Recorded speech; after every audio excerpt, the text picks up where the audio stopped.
Hey, are we here? We are here. Welcome to the 21st century, Christy.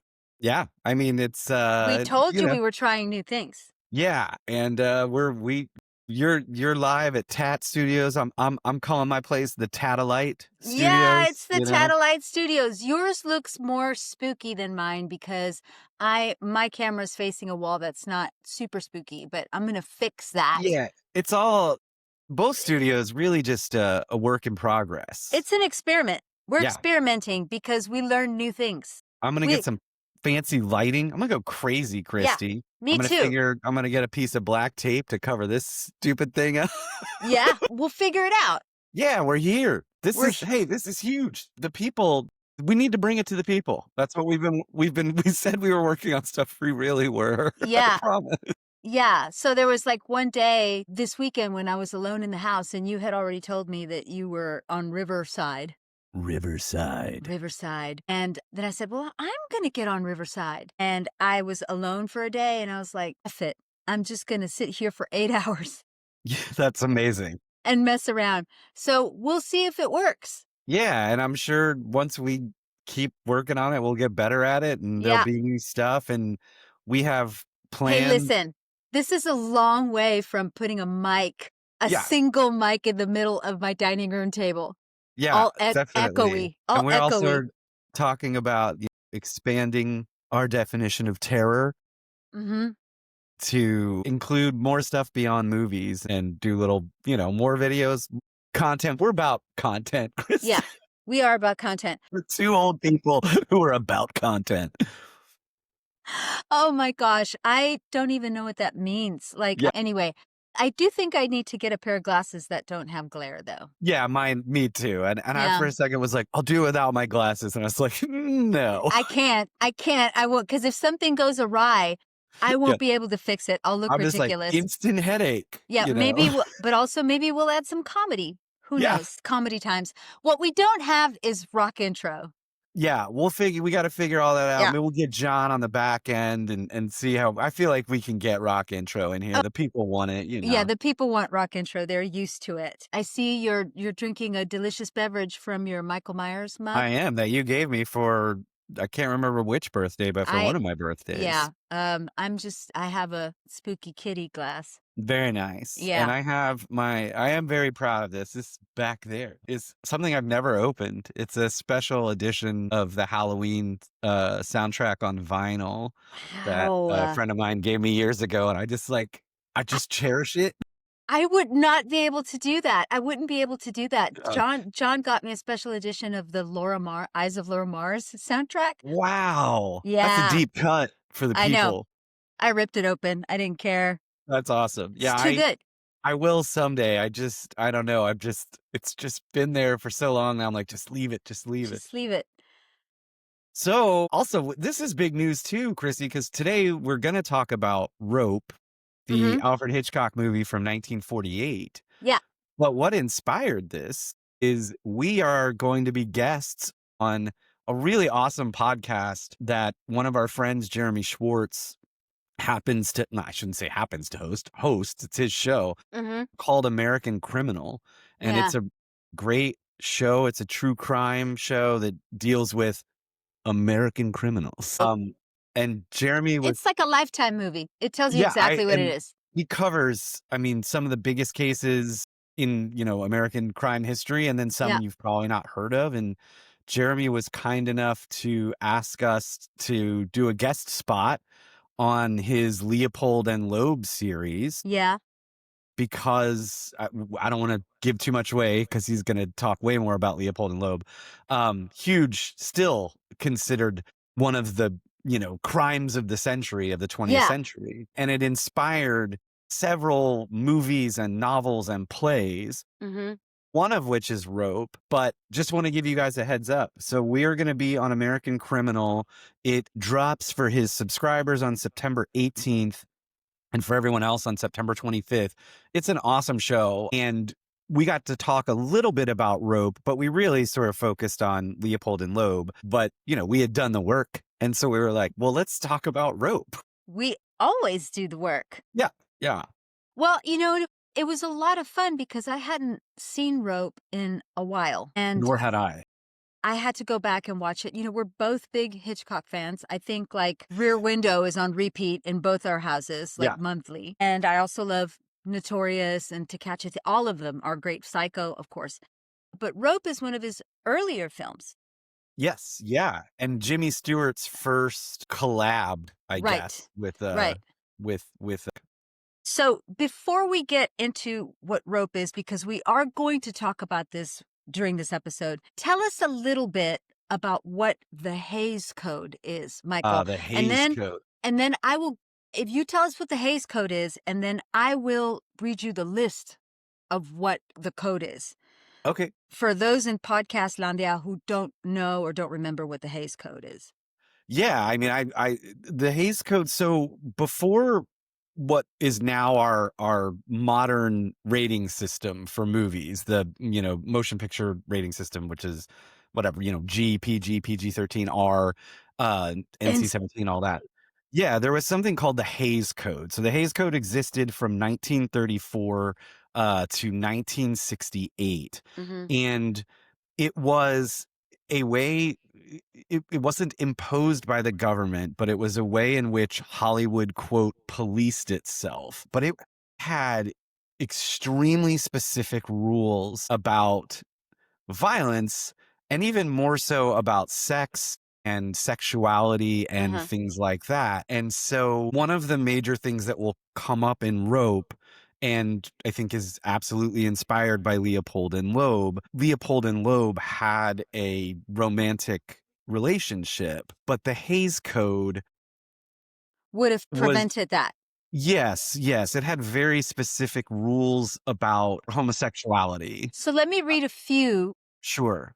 of the codes, It's real right? messed up. It's super messed up. And so the code prohibited a wide range of topics, including this isn't it, but these are the top ones: profanity and vulgar language, explicit depiction of sex, including nudity and lustful kissing, Great, great. interracial relationships, homosexuality, which was Uh-huh. referred to as sexual perversion, Sure, of course. the glorification of crime, murder, and drug use, Uh-huh. Okay, that's and really interesting. disrespect toward religion and law. I mean, it's like the glorification of crime, murder, and drug use. I'm just going like, there's a lot of movies about that Yeah. during this Yeah, time period. And before, I would just want to say that before the Hays Code existed, of course, there were silent films and a few talkies, but like mostly silent films. And some of those silent films were off the rails. yeah, Like like yeah, there are w stories in Hollywood or, old Hollywood stories where like it was a closed set because the stuff they were doing, the stuff they were shooting went nuts. yeah, like beyond a lot of what you would see today, Mhm. or at least on par with, but in a way that I'm sure was not really overseen, you know? Yeah. I mean, directors could just kind of like, "All right, take off your clothes and Yeah, and everybody actresses get in had. this orgy mountain," you know? Yeah, totally. So it's interesting, like in Rope, and we're gonna get to it, but even in movies like that came later, like Lolita, where you just see directors like Hitchcock and then Kubrick and Lolita and a bunch of other directors Mhm. sort of masterfully trying to walk this tightrope, right? And like knowing the rules, but like I think Rope is one of the most masterful. But he did that all over the place. In Notorious with Cary Grant and Ingrid Bergman, there is a specific rule that is like the kissing cannot last longer than 3 seconds. Uh-huh. And there's an incredible scene. There's an incredible scene where Cary Grant and Ingrid Bergman are having a dialogue, right? And they're kissing each other, but they would kiss and break up and deliver dialogue and then put their lips together and then break up. And so it's like an entire scene, like 4 minutes of them kissing and talking. But But it's right. yeah, because each kiss did not last longer than 3 seconds, That's yeah. he got away with it, but it's two actors like this close to each other Right. Also, who touching doesn't wanna lips. see those 2 people make out? Come My on. God. Yes, I know. And yeah, I think if you go back to arguably one of, if not the most famous scenes in American film history, the shower scene in Psycho. Oh, yeah. You know, and I think we talked about this with Jeremy briefly. That knife never actually contacts Janet Leigh, but the way he shoots it, the number of edits and a number of edits he makes, the Bernard Herrmann score, you feel as though you are seeing a horrific Someone gets attack stabbed. Yeah. on Janet Leigh. And when you go back and you slow it down and stuff, it's like, no, the knife never makes contact. And Uh-huh. so he manages to, yeah, like wind his way through the Hays Code. I mean, dude, it's Hitchcock. It's Like, you Hitchcock. know, Like, I mean, the word icon and legend gets thrown around a lot quite a these bit. days, Yes. right? Brilliant, genius, whatever. But I mean, when you think about like, okay, who are the icon, legendary masters of cinema? I mean, Yeah. Hitchcock is immediate. Like, can you name someone, or do you, in your opinion, I'm not going to put you on the spot. In your opinion, is there a director of horror today or suspense or of anything, quite frankly, that has not been influenced by Alfred Hitchcock? No, no. I mean, and I recently saw an interview. There's a show on Shudder called, I think it's called Horror's Greatest, where they'll do like, it's a really fun show if you haven't seen it. It's Hmm. like the greatest sci-fi horrors, the greatest horror scores or whatever. And I can't remember who was talking about it, but it was a very famous horror director Hmm. saying that like even if you don't know you were in, like, even if we've reached the point generationally where you didn't grow up watching Hitchcock or Yeah, whatever, you were influenced by someone who was directly influenced by Hitchcock. Like there's no way around it. yeah. And I don't, He wrote some of the rules. yes, yeah. And I think, like, and it's like it's like go listen to the Friday, and this is, a nod to Bernard Herrmann as well. But like you go listen to the Friday the 13th score. It's just the Psycho score Yeah, with yeah, added in. I mean, yeah. it's there's Go so many watch. things. Yeah, Yeah, go watch there's any Brian De Palma film. absolutely, and it's, Straight. you know, yeah, there. I don't think, I think I don't even know. I mean, other than Wells, I don't know that anyone is even put in the same category. I mean, Yeah, this is a guy who, I mean, he just defined yeah, American film. There's just no way around it. And, whatever you think about him as a person, I know he sort of legendarily wasn't the easiest person to get along with and could be definitely cruel to his actresses. Although Janet Leigh said not to her, but there are yeah. stories. There are stories about But I mean, and I know, I think, we've probably said this before. Every time we watch one of his movies, we will literally start texting like, how is he so much better. better at this than everyone? Like, how did he figure those things out? Like, one of the things about Rope, um, is that Rope was shot. It's just 10 scenes. It's just 10 shots.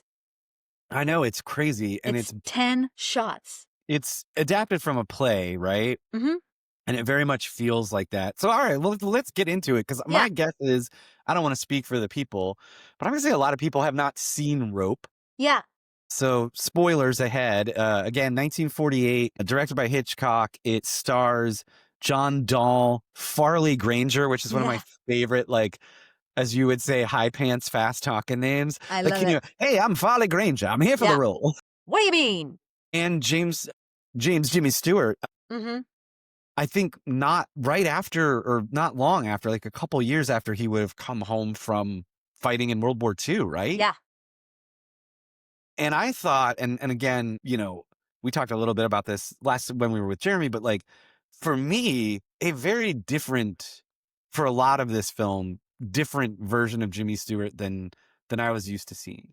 Uh, absolutely. Well, for one thing, he came back from the war and he thought he was washed up as an actor. You know, Crazy. like it but like anybody would, right? You go to a world war and then you come back and you go, "Well, that's the biggest thing I've ever done in my life. Like, Yeah. what is there What's left?" what's left? Yeah, Right. sure. And actually, the first movie he made after he came back was It's a Wonderful Life. And then, of So course, not washed up. not washed up at all. like, he's played all these iconic roles, like, yeah. Yes, truly. So, anyway, so, yeah, but, yeah, so it stars Jimmy Stewart, and it's shot like and stage actors, I wanna say. Like, these are people who like, all the supporting roles, they are people who had been in films before, but are mostly known for stage actor. Which makes total sense because when you see it, it's like the blocking is so intricate It's and shot like a play. it's not like a play. Yeah, and what's so crazy to me was I did not remember this tidbit about it being shot with, like, only 10 shots. I mean, that That's takes so nuts. much planning, and it's so nuts. So the first time that I saw like, when I saw the first cut happen, I realized, I was like, "Oh oh my god." Like, that's the first time we've cut away, and then I had to rewind and watch from the beginning again just to kinda go, "Where did that happen?" And then so I had to watch it a few times when we were preparing for the podcast because I became so interested in following the camera. I became so Yeah. interested in, like, how did they achieve this move, right? Yeah, and when he decides to make a move, Right. yeah, it's staggering, and so it starts with, I guess, what people considered at the time, just based on some of the stuff we read, with one of the most shocking scenes ever Right. put on film at the time. Yeah.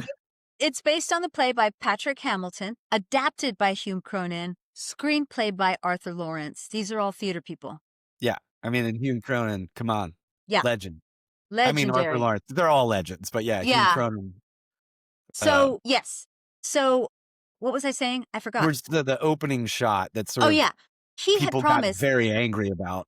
Hitchcock had promised Hamilton that he would not show the murder. But what does he do, Michael? Well, he shows the murder in the very first shot of the Yeah, film. I mean, he does. it opens with Brandon and Philip, who are really the main characters. Mhm. You know, James Stewart will sort of come in as an antagonist, but Brandon and Philip, who are two very well-dressed, handsome young men, Very dapper men. very dapper, murdering someone with a rope, Mhm. um, in their apartment, Super fancy New York high-rise apartment apartment. in Yeah, so Manhattan. Yeah. this is important. This is Yeah, oh, important absolutely. because Leopold and Loeb were came from very, very wealthy families. Yes, extremely well, like Yeah, multi-million. The amount of money that would still be a lot of money today.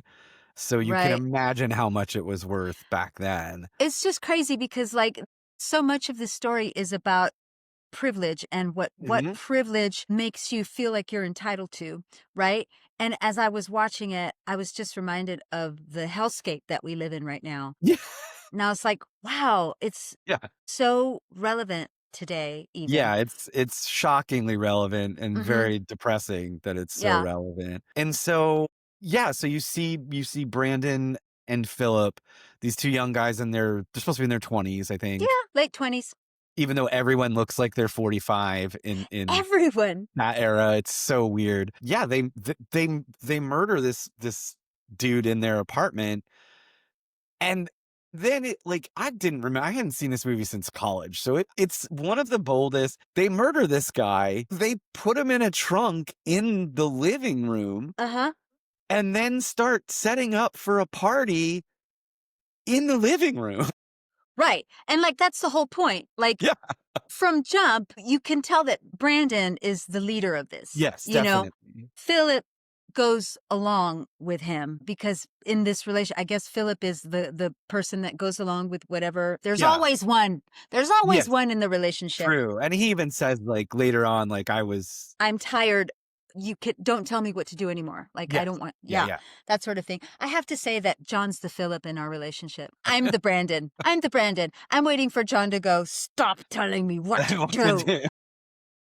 Anyway, so it's clear that Brandon is the leader. Yeah, and they murder and you quickly find out the guy they murdered was their A supposed friend. friend. They This went, guy named David, right? yeah, David Kelting. They went to prep school with him. Yes. And so Brandon decides last minute, not only are we going to have a dinner party, Mhm. we are going to serve up this buffet dinner off this chest. that they have put their dead friend in. It's dark as hell, man. And even darker, the whole reason for the party is because David Kelting, the guy who's been killed, their dad.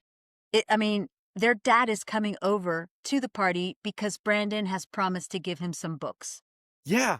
He's like, Yes. "Come look at these books." And That so it's and he insane. invited so the guests are the dead man's father, his aunt. It was supposed to be his mom, but his mom is sick, so his Uh-huh. aunt comes, and his fiance. And his best friend who used to be engaged to the fiance. Yes, And then yes, Brandon has this like crazy plan. And they also invite Rupert Cadell, played by yeah, Jimmy Stewart, who is their old housemaster, philosophy teacher at their yeah, prep school. yeah, And definitely like a mentor. right. So who, to be fair, has very qu- questionable, controversial, philosophical ideas, right? Yeah, yes, Very, very Nietzsche. yes, yeah. I mean, so one of the things you learn pretty quickly is that Brandon and man, I'm terrible with my namesake. Brandon Philip. and Philip um used to have these conversations with Rupert, right? Uh-huh. Uh with Jimmy Stewart and about sort of this what you said is like the Nietzschean idea of the Ubermensch, Right. which at least in their interpretation, I did look at it. A lot of people disagree with this interpretation, though it was a popular one, is this idea that certain people of privilege, right? Or Uh-huh. actually of intellect, certain intellect, don't have to adhere to the regular sort of morals and laws Yeah. of society. They're above it. You're above any kind of moral code. Yeah, and so to them, or at least to Brandon, killing David is no different than when a regular person would kill an insect in their house. Right. It's the moral equivalent of that in his Right. mind. And He's smarter. He has yes, a right to do it. yeah, and he believes the reason behind the party is murder is an art, right? Right. And this is the artist's calling card, is Yeah. this party with I can't remember the line exactly, I should have written it down, but it's like, without the party, it's nothing. Yeah, yeah. It's just base murder, but Right. with the party, it's a work of art. It's a work of art. So S- messed up. You know, Sting wrote a song about this, Yes, he did. That Um, yeah, Murder by Numbers. yeah. Sting. Oh, Sting. The same Oh, kind of Gordon. Gordon. The same question is addressed in a very different situation in Bullets Over Broadway, Yeah. where they're talking about like who, artists are above the normal Yes, moral yeah, of code. course. Like you create your own moral Yeah, if universe. you gotta murder someone to make your play better, that's fine. Yeah. In I've thought about it a yeah, lot. yeah. In that instance I agree with Yeah, Chaz in that movie. and so Anyway, yeah. yeah, so these people start showing up for this very fancy, wealthy person party, right? Right. Like, the kind of party where it's like, everybody's drinking We're champagne going to and have champagne and we're yeah, wearing and hats. we're wearing And everybody's wearing hats. And yeah, yes, and Philip, who turns out is a gifted pianist, like a concert pianist, uh-huh. he's just gonna play some tunes on the piano, Yeah, like you yeah. do Yeah. at a party. And they end up being very plaintive and spooky. Yes, right? Everything he plays at this party is like super plaintive and kind of Yeah, like, what's like, going he's on clearly here? going through it, Yeah, yeah. and then things obviously get way more interesting when or make way more tense when Jimmy Stewart shows up, Mm-hmm. because you get the sense that Brandon wants to show off to Rupert. He wants to hint at what he's done because he's proud of what he's And pulled off. but he kind of does all night. Like he Yeah. hints all night. Like when what's her name, the fiance, shows up, right? And she's like, "Oh, Yes. everything's so beautiful," and she's wearing like this super fancy dress. Where I'm like, Yes. "You're a lowly reporter and you're wearing that gown? Okay, I don't Joan understand." Chandler is the actress. Yeah, I can't remember Janet. Janet. Yeah, yeah. Yeah. Yeah, So I Jan get a sense that Joan is a reporter who was born extremely wealthy. Yeah, yeah. So Janet shows up and she's like, "Thank you for inviting me. I can't wait for David to get here." David Kelting is the victim. And then she realizes that Kenneth is there too. Kenneth Yeah, is her her ex. ex. Right. And Brandon has the gall. I was about to cuss. Brandon has the gall to suggest, "I have a feeling that you and Kenneth might be getting back together." Yeah. Um, Yeah, and it's and everybody's crazy. like, "What the hell?" And Brandon keeps dropping hints like this all night. Yes. And when Rupert shows up, Rupert clocks that and is like, what's Yes, like, happening?" something weird is going on, Yeah, and they end up having this debate, which ends up upsetting the dead man's father yeah. about this sort of the Ubermensch idea, um, and talking about how certain people, should be able to kill other people. They get to decide who's worthy of living or dying. But let's make sure and let the people know that even though Brandon is a horrific person, he still hates Hitler.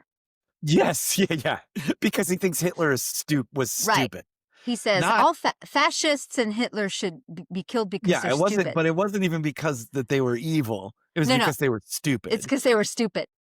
And so yeah, and they have this debate and it upsets the father of the dead guy. But God, like then, you had said the father's coming to look at these like first edition books. Hmm.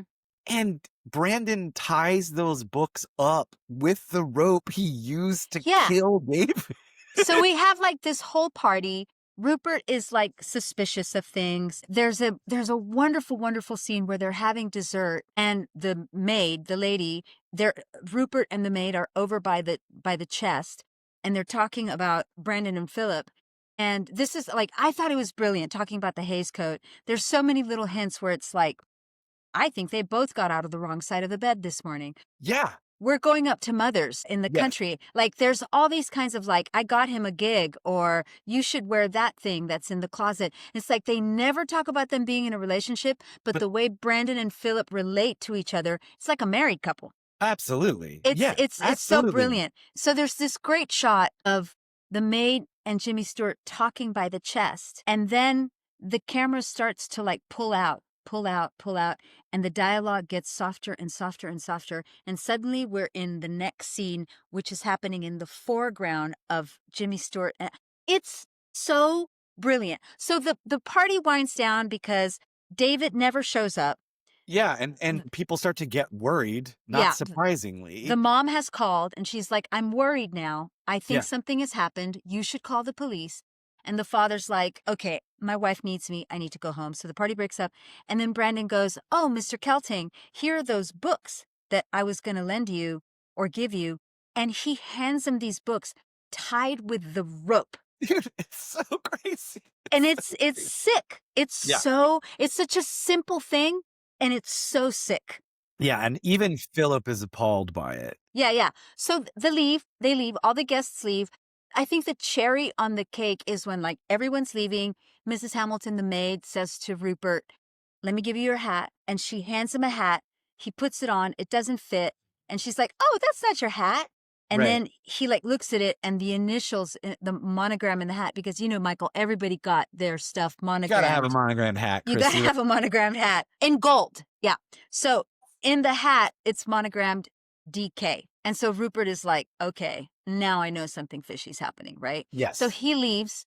Then we get an argument. We get a cut and we get an argument with Brandon and Philip about Mhm. next steps. And Philip is losing it. Like, Philip is like, Yeah. "We're going to get caught."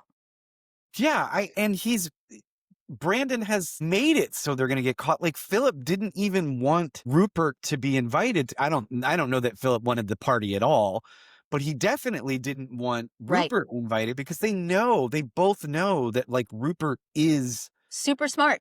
is extremely smart and has similar ideas about society, Right.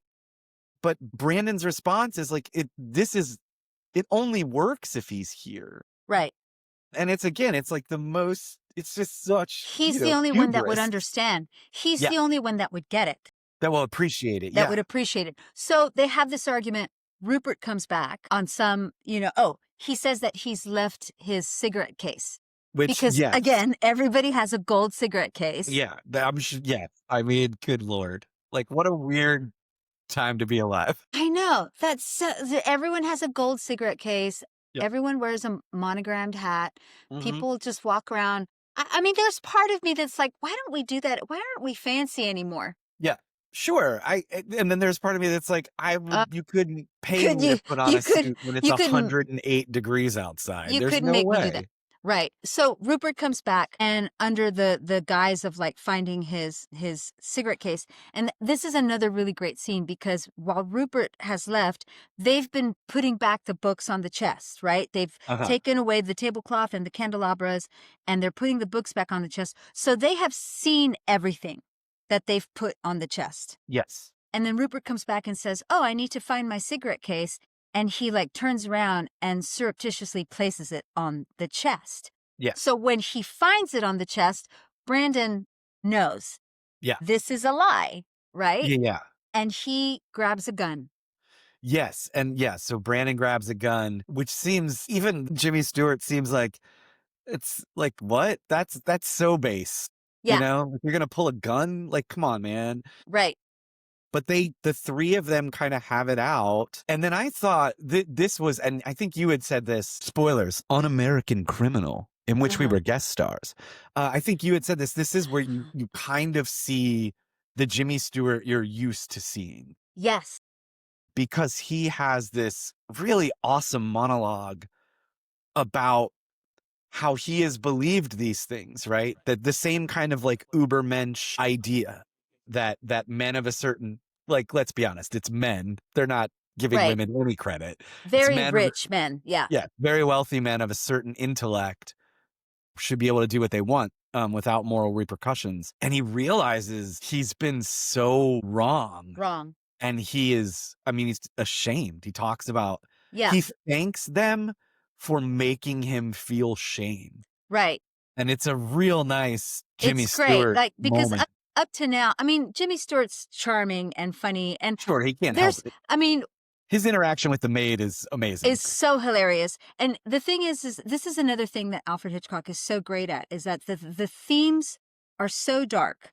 It's so dark. And he manages to inject so much humor into Yeah, the situation.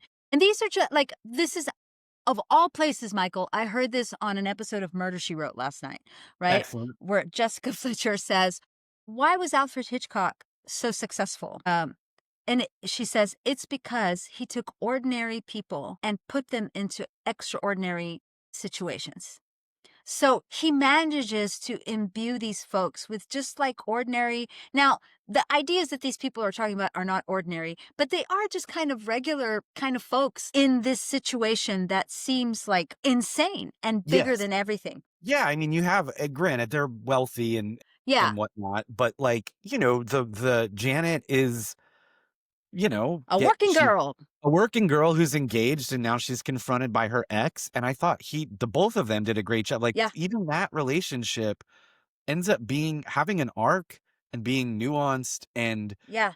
she's really annoyed that he's there at the beginning, and by the end, he's They're helping friends again. her Yeah, he's helping her. David, yeah, Yeah.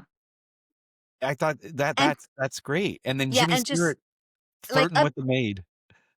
up to she's in love with Jimmy Stewart. Yeah, Like of course. she bought the patty for Jimmy Stewart, and I love the moment where she goes to Janet and she goes, "I'd stay away from the patty, honey. Too many Oh, calories." man. But Yeah, it's just so that Jimmy Stewart has more patty. yeah. So like up to now, Jimmy Stewart's been engaging, charming the way he is, but he's like an arrogant Oh, SOB. definitely. He's Yeah, in a way so I've not seen him. yeah, like self-righteous and arrogant. And then we get to this point, and then we see George Bailey again. We Yeah, see Mr. Smith Goes to Washington, and he wins you. Like he wins you with this amazing monologue. Like yeah, you said, he tells them, you've made me ashamed of how I felt before. Like there must be something in you, Brandon, that has always made you capable yeah, of doing this thing, whereas there's always been something in me that I couldn't do these right. things. I could And talk that's about it, yeah, and but I that's the could never act. difference. Yeah, and then, he's clearly figured it out, and Then he opens the window in this high rise and fire Jimmy Stewart gets the gun and fires the gun. And and you start to hear police sirens. And Aspen, who lived in New York for many years, is like, "Oh man, there was a time where you could just fire a gun in Manhattan and the cops would show up." It's like, I guess so. There was a time, because There was a nowadays time. it's just kinda like, Yeah. but, I mean, to be fair, we live in East Dallas, Michael, and it's kind of the same thing. Oh yeah. Well, there's It's kinda no like, "Oh, there's gunshots." shows like that. There's no Nobody gunshots every cares. night. But there's a really great, I just wanna say, just, like, because it's so cool, there's a struggle for the gun between Yes. Philip and Rupert that is done in complete silence. Like, the film has a score, there's been music, and then this struggle for the gun is in complete silence, and I loved it because it was clunky, it was messy, it was not choreographed, it doesn't seem like Yeah. it was. It was just like the camera's gonna follow these 2 dudes and their struggle for this gun until it goes off. Yeah. And these two dudes who are not fighters in any Yeah. way, It you was know. so cool, like, that shot was just really, really, really amazing. Yeah, there are a couple shots, like the way I think you brought it up already, but like the way he frames the chest where David is buried or hidden, whatever you Yeah, call it, while the maid is walking down the hall to the kitchen. yeah. I The Oh saw, my god, that scene is incredible. yeah, and you're hearing, like, you're following her. The chest is here. You're listening to dialogue from people who are off screen, And they're basically. talking about David. They're Yeah, talking about this stuff, but you're watching the maid walk from the foreground into the background, moving back and forth, getting ready to open the chest. yeah, It's masterful. There's one shot also that from the beginning of the movie to about midway through, you're watching the action from behind the chest. Like, the chest is always just like a little bit visible in the bottom of the screen. yeah, I mean, it switches around, but most of the time the top of the chest is visible in the bottom of the screen. And then there's one point where the perspective changes somehow, and it's not even a cut. They did not yeah. cut away, because I went back and looked at it, and suddenly the camera turns around and the chest is up against a wall. Yes. And you're like, "What? What? How did that How did it happen? happen?" So I read that, I mean, of course, they had to rehearse this over and over again before they actually shot it, but that there were, like, teams of people, of course, like on all films, but that as the camera was moving, there were crew silently, like, moving stuff Moving set around pieces and and stuff. moving walls, and, like, when people would walk through the arch to go to the dining room, in order to get the rig through it, the walls had to be, like, adjusted slightly. It was, like, precision timed. And yeah, I love stuff like that. I recently watched Adolescence, the TV show, Oh, and it's yeah. obviously different because there's different technology now, but, the conceit of Adolescence is that every episode is one shot, but they travel through a city.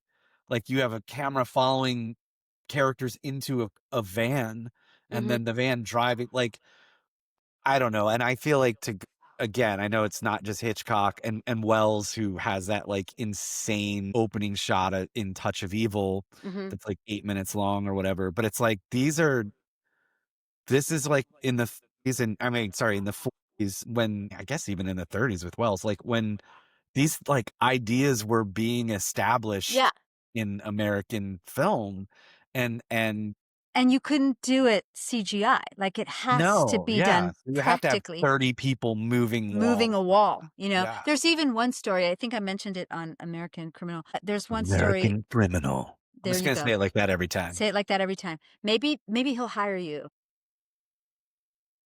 There's a story of the track that the camera was on. At one point, like, some dude on the crew had his foot on the track, and the dolly ran over his foot. And I Oh, mean, man. that's like a huge thing. And it broke his foot. And someone from behind him, like, literally grabbed him, gagged him, and they had to lift him and carry him off the set so that he would not bust the take. Like, yeah, you can't ruin the shot, man. And You they can't did, ruin the don't thing. ruin the shot. You gotta go back to 1. That's Yeah, terrible. that's terrible. So, Yeah, yeah. I think we might have talked about it before. Like, I saw an interview with Edgar Wright who said there are 10 shots in Psycho that are better than any shot any director will ever make. And it's like you'll see this incredible shot in Psycho, and I think this is the case in a lot of his films, where you're like, "That's amazing," and it's like, "That's not even one of the 10 best shots in Yeah, that movie." yeah. And I so I'm always excuse me, I always get excited when I watch, even like I think you and I have talked, like I'm not a huge fan of Vertigo, but like there are things in yeah. Vertigo that are still just like, how did he do that? How to You do know? that? Like, it's and you're right, like, I watched it recently again, and I was like, "This is one of the most beautiful movies I've ever seen in my Yeah. entire." It is visually stunning. Some of the shots of her, like, running down the streets of San Francisco, which is a great show from the '70s, just are mind-boggling, and like you said, the movie makes no sense. Right. Yeah. It's a Like, total mess, but it's it's a like mess, but it's still so beautiful. But he did a lot of this kind of stuff. There's an interview where someone asked him about rope. It's like, "Why did you shoot it like this? Why did you do 10 shots? Why did you shoot it like a play? Blah, blah, blah, blah, blah." And I mean, I don't know if he meant it. I don't know if he was just being Alfred Hitchcock. And he was like, "I don't know. It seemed like the best way to tell this story." I think I mean, And I'm like, yeah, like way Rear Window is, yeah, where you just like see a fan it across the neighborhood or whatever. Like brilliant. And I think he was just like he was bored by talking about why he did things or how he did things. He just wanted to do them and then yeah. show them. I yeah, Yeah. and it's again, it's And it's a testament to him for casting. I think I said this to you, like had a good casting director or the people that he wanted because he was not an actor's director. Like there are stories of actors going up to him and going like, "But why do I move here? Like you want me to move from here and hit my mark here, character-wise, like why am I motivated to move here?" And he would say, "I don't care. Like that's not my problem. yeah, Whatever you have to do to get from here to here, I don't care. You yeah, do it." So, the actors that he hired, you can't be stupid and be a good actor. Like, you can't. And, like, they were able to build their own inner life. And everybody on that set was so like, this is the story we're telling, that uh-huh, they were able to find their motivations on their own, right? yeah. To make the final product. Yeah, and And yeah, it's great, and the design is fantastic, and yeah, if you haven't seen Rope, check it out. Like yeah.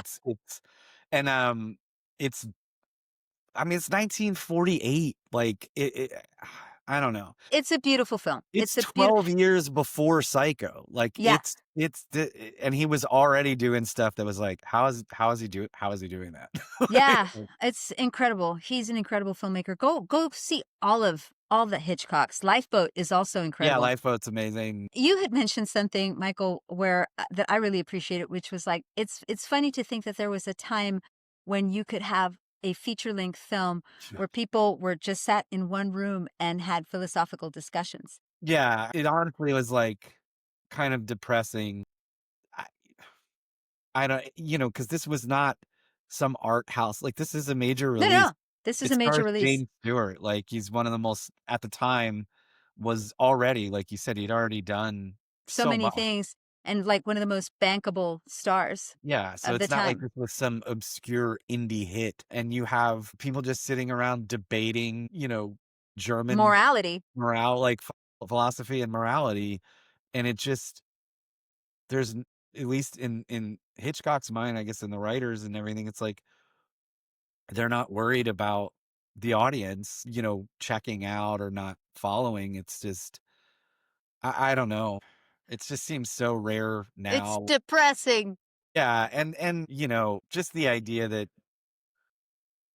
even that it just takes place in one room and it's shot like a play, like, obviously that's it's from the era, and I get that, Right. but, like, yeah, just these, like, people sitting around debating philosophy, it just doesn't seem like something you would get in, like, a major Hollywood picture today. No, you wouldn't. One of the other things we were going to talk about is like if you're going to have a rope watching party, right? Or even if it's just like you and a couple of friends, or even you by yourself, some self-care, like, what would you serve for a At rope your murder party. at your murder Sure. party?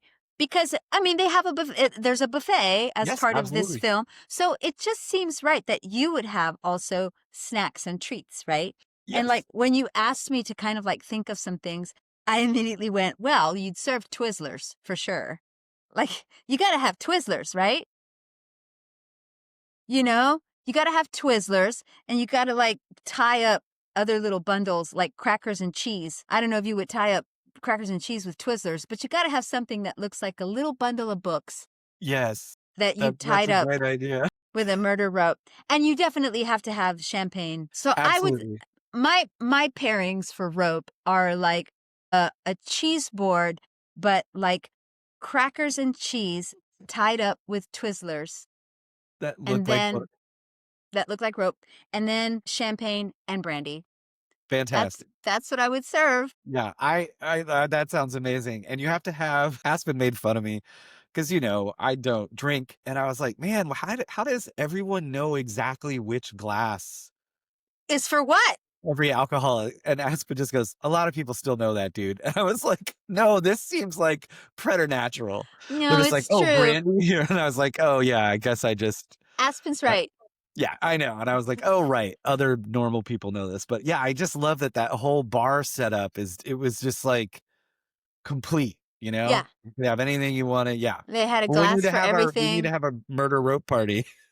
Yeah, let's have a murder rope party, and I don't know, we should make it a double feature with Vertigo, and then whatever Yeah. we serve is just a mess. Yeah, totally. We have weird psychedelic trip outs. Oh my god, that would be fun. Please check us out on American Criminal. Again, that's September 18th if you are a subscriber to that show, and it is a great show and you should subscribe. Uh-huh. September 25th, if you're not. It is found where all podcasts are found. It's quite popular, and Jeremy rules as a Yeah, human and as a host. He's great. He is very talented, very smart, and has an awesome voice that I have been jealous of since I was a child. yeah. Because he and I have known each other since we were kids. But also, hey, this is it. We're on video. We're gonna give this a shot. We're gonna keep improving lighting and doing more stuff. So Yeah, like and I'll subscribe. I'll get some glasses that Yeah, me too. Me too. have no I'm glare wearing it on to them. wear. Oh my Um, god. yeah, please. We're trying to keep up with the young'uns. Yeah, so if you're listening on Spotify or wherever you listen to podcasts, check us out. We will be on YouTube, and we will also be posting in the near future sort of specialized video content on YouTube. So Yeah, we got like, one coming soon. subscribe, do all of those Um, things that people do. Thanks everybody, and this is where I would play rock intro. So, bear near near near near near near near. Bye y'all. Bye. Cool. That